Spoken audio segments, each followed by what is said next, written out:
Hello students, this is Faizan Mirza.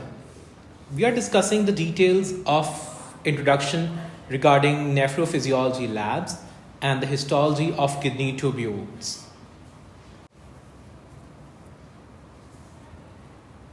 The introduction to nephro lab, or when you are handling urine specimen, there is a specific protocol that must be followed whenever you are handling urine specimen. The urine specimen must be collected in a clean and dry container, and it should be examined fresh.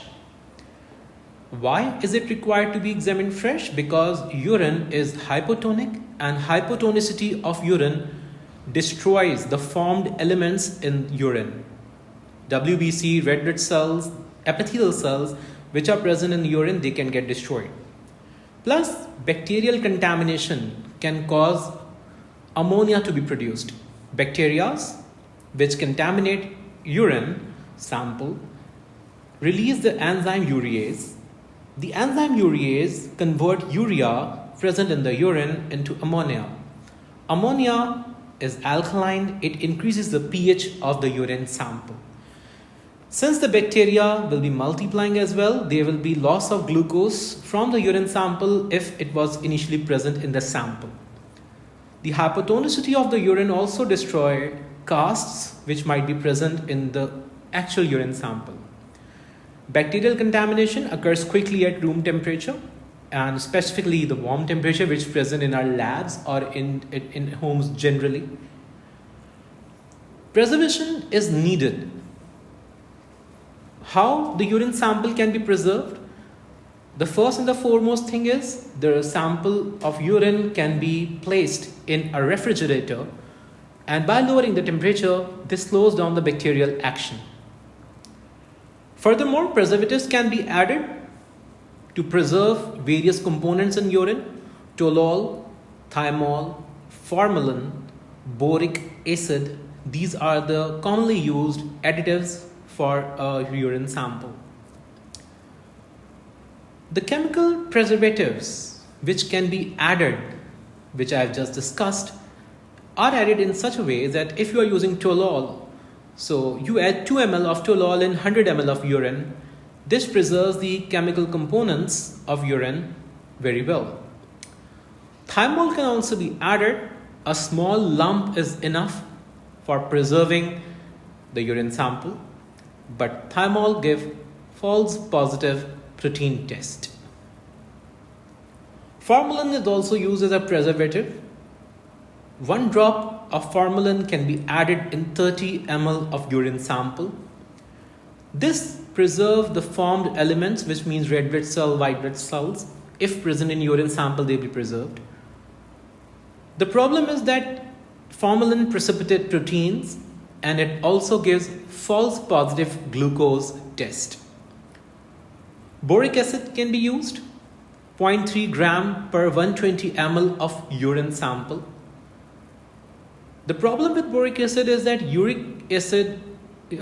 boric acid is that yeast still can grow, and crystals in the urine will precipitate if boric acid is used. So you need to keep in mind the quantities used, the advantage of using that particular chemical preservative, and the challenges.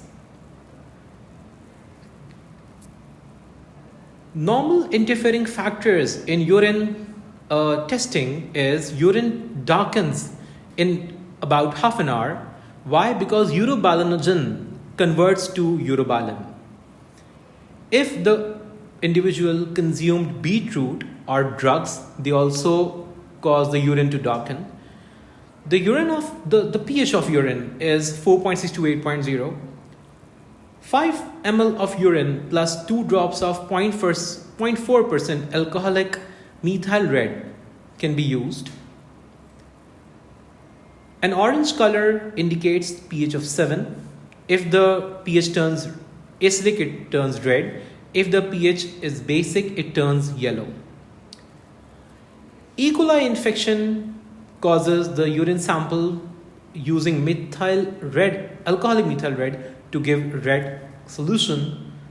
Why? Because E. coli infection, it's normally coming from meat consumption, undercooked meat, It reduces the ammonium excretion in urine. As a result, the urine sample is more acidic, and when you add this indicator, the urine is found to be red in color. Urine is found to be yellow in color with alcoholic methyl red when an individual is suffering from proteus infection, which is having a urea splitting enzyme, or when dairy products have been consumed in too much quantity, or impaired tubular acidification of urine, or fruits and vegetables consumption, or severe vomiting. They all cause the urine to become basic. Carbon dioxide, if present in the urine sample, it leaves urine upon standing. It causes the pH of the urine to become alkaline as well. Sleeping also influences urine pH, since during sleeping, pulmonary ventilation decreases, and the decreased pulmonary ventilation leads to respiratory acidosis. As a result, the urine is acidic. The first morning sample that you pass out, that you void, is acidic urine. Why? Because of a reduced pulmonary ventilation during sleeping that causes CO2 buildup in the blood and the body fluids. After meal, HCl is secreted in gastric juice, and since HCl is going out in gastric juice, the urine which is produced right after meal when the HCl is being added in the stomach will be alkaline. Odor of urine, it's important in fresh sample only. Normally, urine is having an aromatic odor because of the fatty acids which are volatile. Bacterial infections give ammonical odor to the urine. In ketosis, the urine sample gives fruity odor. As already discussed, hypotonicity of urine destroys white blood cell and red blood cell, so it must be examined fresh. Coming to histology of renal tubular cells. Here we'll be discussing the tubular cells only. So if you look at the details or cross-section of renal tubules, you can find this kind of a tubule having a brush border facing the lumen and fewer large nuclei in its wall. The adjacent cell membranes are not very well visible, and the cytoplasm is intensely stained.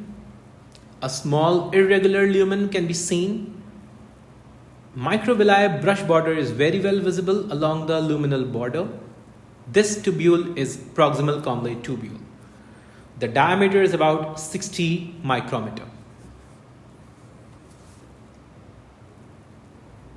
When we are discussing distal convoluted tubule, you observe different features.